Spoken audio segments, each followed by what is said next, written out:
Assalamualaikum warahmatullahi wabarakatuh. Sahabat, kita berjumpa lagi dengan Profesor Didin di Bogor. Bincang-bincang tentang kondisi dan situasi aktual bangsa kita. Dan kita telah mengikuti banyak isu-isu, banyak peristiwa-peristiwa yang dimuat di medsos. Dan kita ingin bincang-bincang dengan Prof. Didin bagaimana pandangan beliau terhadap hal ini dalam sudut pandang akademis. Sahabat, seperti kita ketahui, bangsa kita ini kan selalu dalam kondisi yang seperti ini, dari orde ke orde. Sekarang kita menghadapi situasi juga yang ke depan kita meraba-raba seperti gaib gitu. Apa yang terjadi ke depan kita tidak tahu, tapi kita hanya membaca fenomenanya saja. Baru-baru ini kita serasa tersengat dengan berita bahwa akan ada demo kebulatan tekad dari pasukan berani mati Jokowi. Itu juga satu catatan yang mungkin kita bahas di sini. Mungkin nanti Prof. Didin akan melihatnya seperti apa. Dan kemudian juga kita lihat ada fenomena Jokowi diteriaki di gedung GBK ketika pertandingan antara tim nasional dengan tim Australia, dan itu kedengarannya tidak enak karena bahasanya tidak enak. Dan itu juga satu fenomena yang kita baca. Di samping juga fenomena lain adalah saling pujinya antara Prabowo dan Jokowi di acara apel besar Partai Gerindra pada waktu itu. Jadi semua ini tanda tanya besar dan kita tidak tahu apa yang akan terjadi. Sementara sekarang Jokowi berkantor di IKN. Kata orang ini apakah proses transisi atau proses dalam rangka persiapan apa, kita nggak tahu. Tapi yang jelas ke depan ini dalam sudut pandang mata saya gaib. Kita tidak tahu ke depan. Dan saya membutuhkan analisa Kang Didin untuk masalah ini. Assalamualaikum Kang Didin. Waalaikumsalam warahmatullahi wabarakatuh. Mungkin tadi narasi saya jelas Kang Didin ya? Ya. Mungkin Kang Didin dapat memberikan sebuah gagasan atau klarifikasi tentang apa yang saya narasikan tadi Kang. Silakan Kang. Iya, istilah gaib ini agak langka juga ya. Yang umum dipakai oleh kalangan pengamat, analis adalah situasi ketidakpastian. Ya. Nggak apa-apa, karena memang menarik itu gaib itu. Jadi menurut saya memang ini selama 24 tahun reformasi, ini situasi yang ketidakpastian yang luar biasa ini menurut saya baru terjadi mungkin di Indonesia ini ketiga kali ini sekarang. Situasi menjelang tahun 65 yang akhirnya ada peristiwa G30 PKI, ada upaya kudeta terhadap pemerintah dan gagal akhirnya, dan terjadilah perubahan pemerintahan. Tahun 98 adalah peristiwa dipicu ketidakpuasan publik waktu itu di akhir pemerintahan Pak Harto dengan terutama ekonomi waktu itu ya. Bersamaan dengan itu lalu Asia Tenggara mengalami krisis moneter. Nah, jadi itulah pemicunya. Bahkan ketika itu adalah Presiden Soeharto lagi di Mesir, itu terjadi kenaikan harga migas. Itu yang memicu makin panasnya situasi, karena kemudian dikombinasikan dengan anjloknya rupiah terhadap dolar waktu itu dari 2.200-an ke 4.000. Bahkan terus naik dan lain sebagainya, sehingga Pak Harto menyerah dan lengser, lalu menyerahkan kekuasaannya pada wakil presiden B.J. Habibie. Nah, sekarang ini situasi ketidakpastian itu, karena saya mengalami dua-duanya, itu kayak terulang gitu loh. Tapi karena karakteristik tahun 65 itu lain, 98 lain, yang ini pun agak lain. Mengapa lain? Karena saya memandangnya begini. Jadi selama hampir 5 tahun pemerintahan Pak Jokowi yang kedua ini, itu sampai 22 Agustus kemarin, sebelum ada demo besar-besaran, itu praktis sebenarnya civil society, orang yang ada di luar pemerintah, partai-partai yang ada di luar pemerintahan maupun para NGO, LSM yang merasakan keresahannya itu seperti tenggelam di dalam sebuah kerangka di mana Presiden Jokowi itu sangat dominan ya, sangat dominan, sehingga misalnya keinginannya untuk 3 periode yang akhirnya ditolak oleh mantan Presiden Megawati, akhirnya nggak jadi, ditunda 3 tahun nggak jadi. Tapi ketika keinginannya untuk menempatkan putranya Gibran ditolong oleh pamannya sebagai ketua MK, itu akhirnya lolos, ya kan? Dan akhirnya persyaratan umur itu dihapus oleh MK dan menetapkan akhirnya Prabowo pun mau cawapreskan Gibran. Oleh KPU pun kemudian diloloskan, walaupun catatannya waktu itu adalah baik MK maupun KPU dengan keputusan itu dianggap ada pelanggaran etik berat. Nah, tetapi toh tidak bisa apa-apa. Presiden Jokowi tetap mengendalikan keadaan, dan terus kemudian Pilpres dan Pileg dan pemilihan perwakilan daerah itu berjalan, ya kan.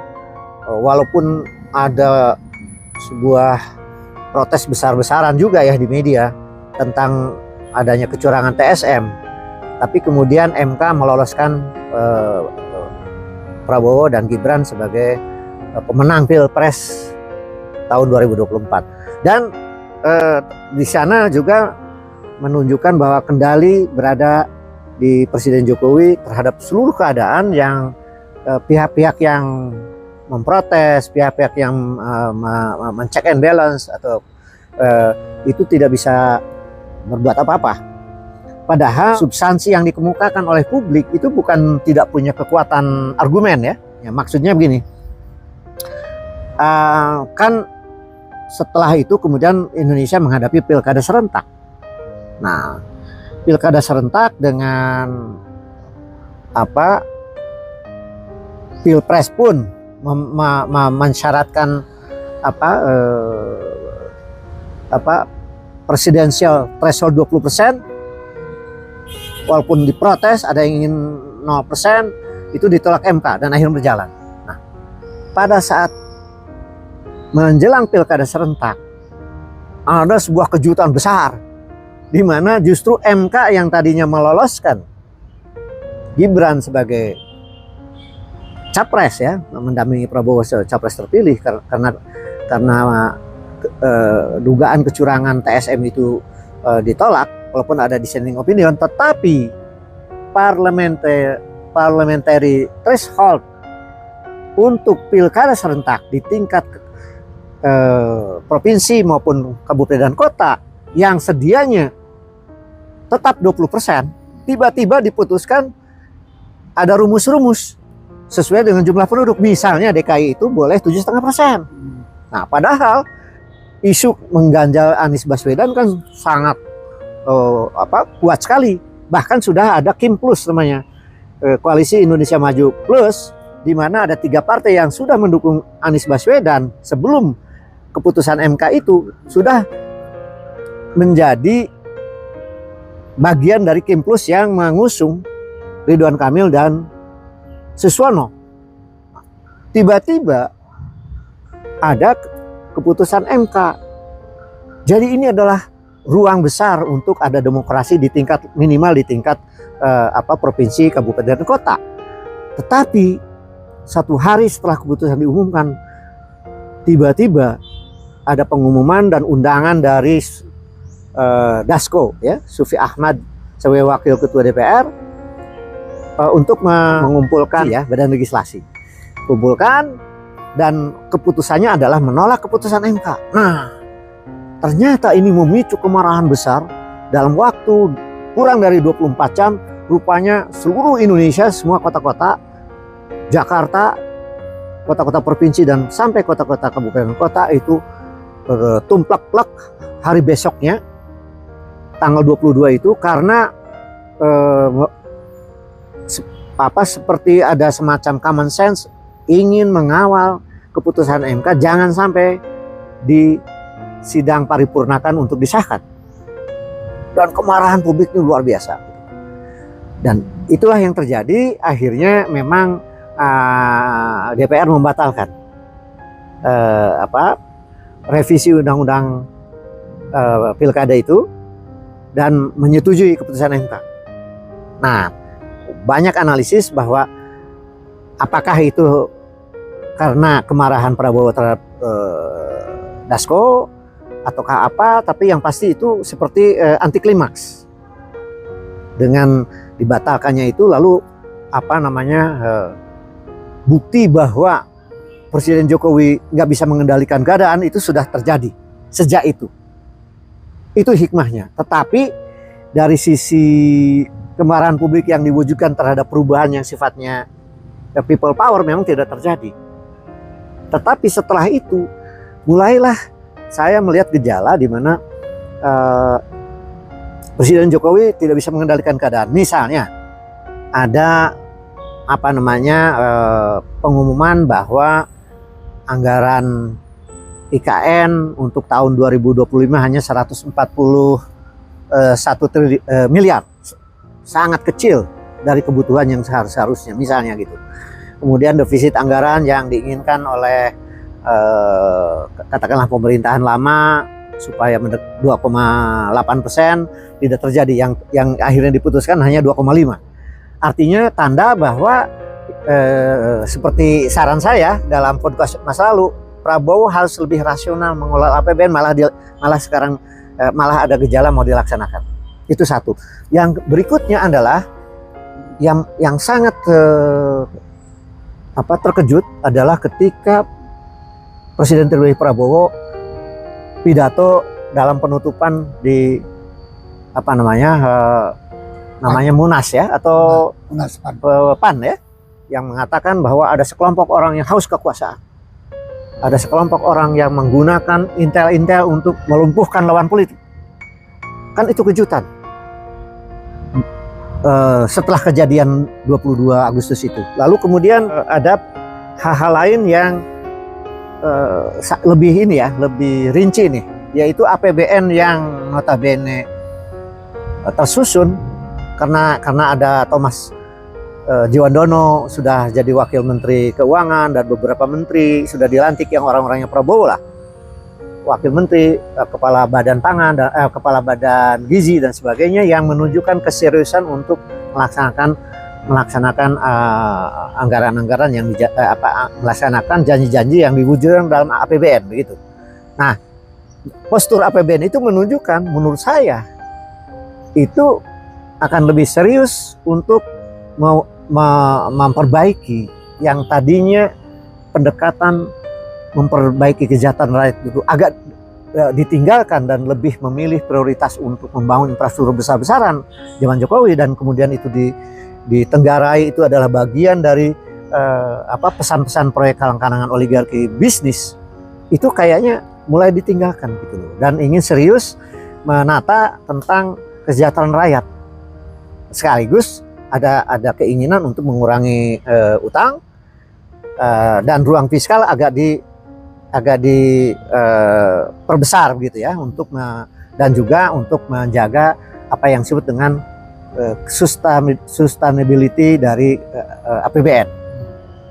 Jadi kira-kira itu tafsir saya mengenai keadaan yang terakhir ini. Nah, ini yang agak gaib itu ya, apakah mengantornya Pak Jokowi di IKN sampai menjelang 20 Oktober, kemudian tiba-tiba ada apel pasukan berani mati tanggal 22 yang dilontarkan oleh ketuanya tuh, ketua relawan Jokowi lah gitu. Dan tanggal 12 September juga ada surat dari Seknek untuk memanggil Kapolri dan seluruh Kapolda seluruh Indonesia untuk ngumpul di IKN. Ini ada apa gitu. Nah, ini harus ditafsirkan saya kira secara hati-hati, karena jangan sampai memang ini situasi keterbelahan yang sudah terjadi di dalam media sosial, di dalam ruang publik dan lain sebagainya, dan menunjang ketidakpastian masa depan politik dan pemerintahan, jangan sampai upaya-upaya untuk menggagalkan pelantikan tanggal 20 itu diwujudkan oleh pihak manapun, hanya karena misalnya gejala bahwa Presiden terpilih Prabowo ingin membuat arah yang lebih sesuai dengan visi misi dia gitu. Nah, jadi menurut saya jangan dianggap enteng ini. Ada 12 September, ada 22 September, semacam konsolidasi untuk memperkuat apa perlu gitu, seperti itu. Kan ini di mana-mana kalau ada pemerintahan baru ingin mau dilantik, itu kan ada proses transisi kekuasaan yang damai. Kan itu yang biasanya di kan, Amerika, di negara maju. biasanya kan ada terlihat di media itu ada tim transisi. Nah, iya. Justru yang menonjol sekarang malah apel akbar. Itu dia. Walaupun ada tim transisi yang dilantik oleh Presiden Jokowi dengan adanya Menteri Keuangan, Wakil Menteri Keuangan misalnya, ataupun apalagi ada Kepala Badan Gizi dan lain-lain sebagainya lah. Itu memang sinyal ada upaya pemerintahan transisi ingin mengawal APBN sesuai dengan visi misi Presiden terpilih Prabowo ya. Tetapi kalau di negara-negara yang sudah established demokrasinya, tim transisi itu terbuka. Ada tim yang diumumkan gitu, dan kemudian berdialog dengan tim lama untuk misalnya menyusun APBN-nya yang sesuai dengan visi misi Presiden yang terpilih. Ini kan tidak gitu loh. Jadi yang menonjol sekarang malah tadi pemberitaan tentang ada pasukan berani mati yang agak sedikit mengkhawatirkan buat masyarakat awam ya, terutama. Dan itu 20.000 loh. 20.000 tempatnya di Gedung Proklamasi. Iya. Yang ruangnya tidak begitu besar. Betul. Jadi mudah-mudahan ini adalah hanya sebuah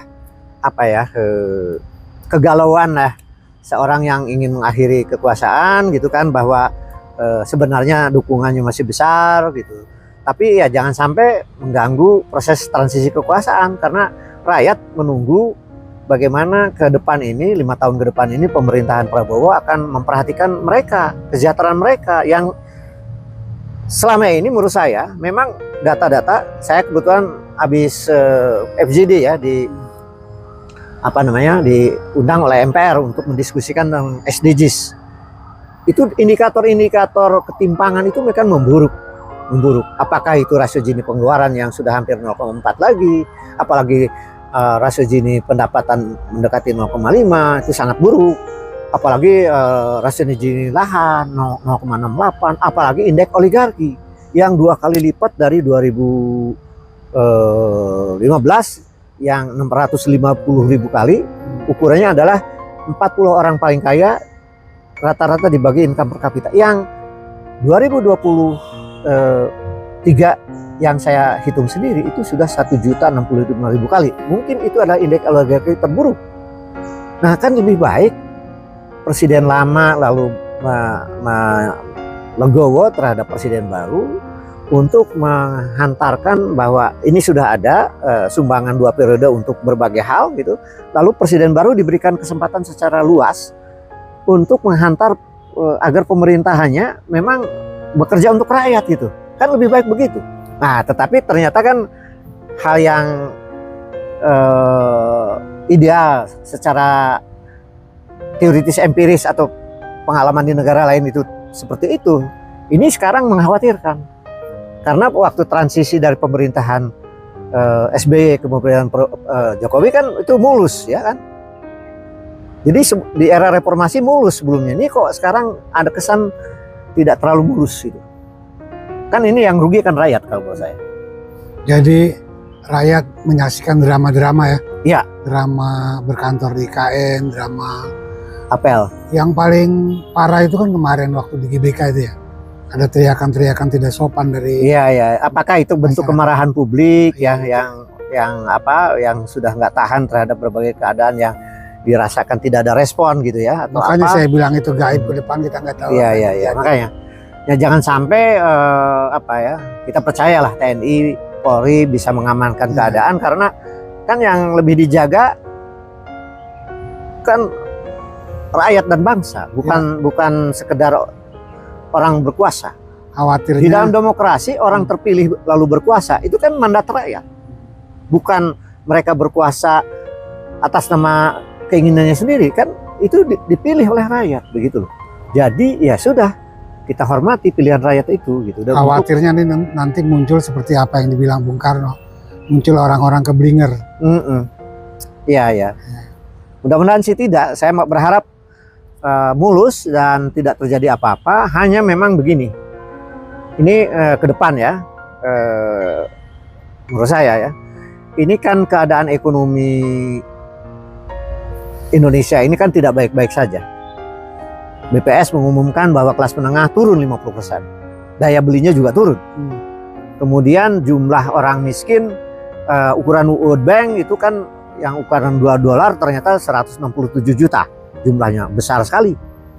Jadi yang ukuran sangat minimalis, garis kemiskinannya $0,9 yang mengatakan kita sudah tinggal 9%, itu kan 500.000 per bulan tuh sebenarnya bisa hidup seperti apa di kalangan penduduk ya, di masyarakat. Jadi sebenarnya keadaan dengan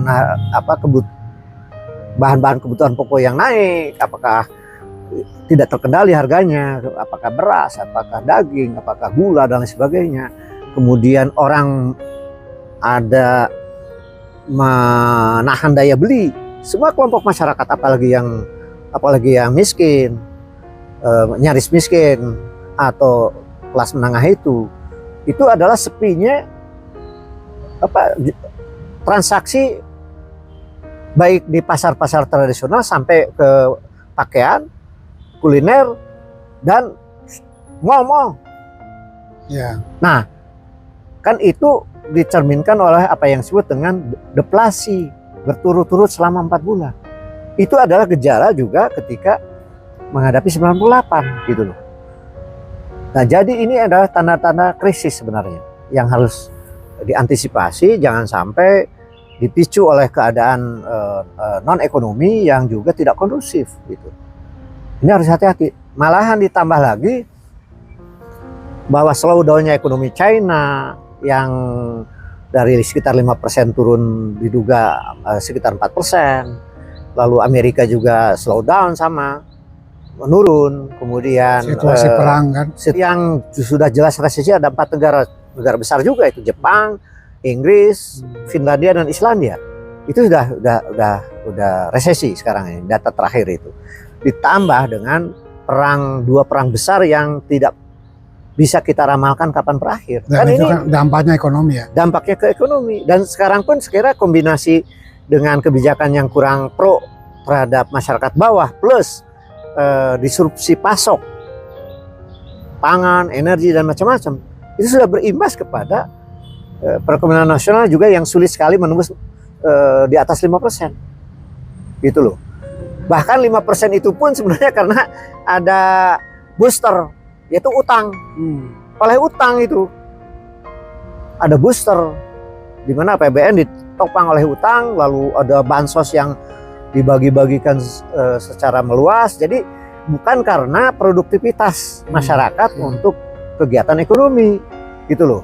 Jadi sebenarnya kurang sehat perekonomian kita ini sekarang, yang publik mengharapkan bahwa Presiden terpilih Prabowo akan melakukan sebuah pendekatan-pendekatan yang bisa memperbaiki keadaan gitu loh. Sementara kita disuguhi dengan akrobat-akrobat Jokowi ya, perilakunya macam-macam ini, tentang apel siaga, bulatan tekad, pasukan berani mati ya. Iya. Mengingatkan dulu barisan Soekarno ya.